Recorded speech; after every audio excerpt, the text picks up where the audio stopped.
नाज़रीन, इलाकाई खबरों में अब रुख करते हैं सिंध के ज़िला बदीन की तहसील मातली का। नेशनल न्यूज़ नुमाइंदा बाबर अली मुगल की रिपोर्ट के मुताबिक सैयद हसन नसरुल्लाह की शहादत पर मजलिस वहदतुल मुस्लिमीन पाकिस्तान और शिया उलमा कौंसिल पाकिस्तान की तरफ से रैली निकाली गई।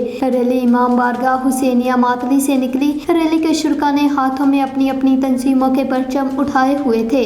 अमरीका और इसराइल के खिलाफ फलक शगाफ नारे। रैली मातली प्रेस क्लब पहुंची, जहां पर रैली से सैयद मुजम्मल हुसैन शाह नकवी, मीर तारक टालपर, यासिर हुसैनी, शौकत लुगारी और दीगर ने खिताब फरमाया, जबकि नोहा ख्वानी रहमतुल्लाह ने की। रैली में तरमजी सादात आवर शहर की अंजुमनों ने बड़ी तादाद में शिरकत की। रैली के इख्तिताम पर मौलाना सैयद मुजम्मल हुसैन शाह नकवी ने दुआया कलमात फरमाए और इमाम हुज्जतुल अलैहिस्सलाम आयतुल उज़्मा के हजूर ताज़ियत पेश की। उन्होंने कहा कि हम शहादतों से डरने वाले नहीं हैं, यजीदों से डरने वाले नहीं हैं। इमाम हुसैन अलैहिस्सलाम ने करबला में शहादत देकर दीन हक बचाया। हम जुल्म के खिलाफ आवाज़ बुलंद करते रहेंगे।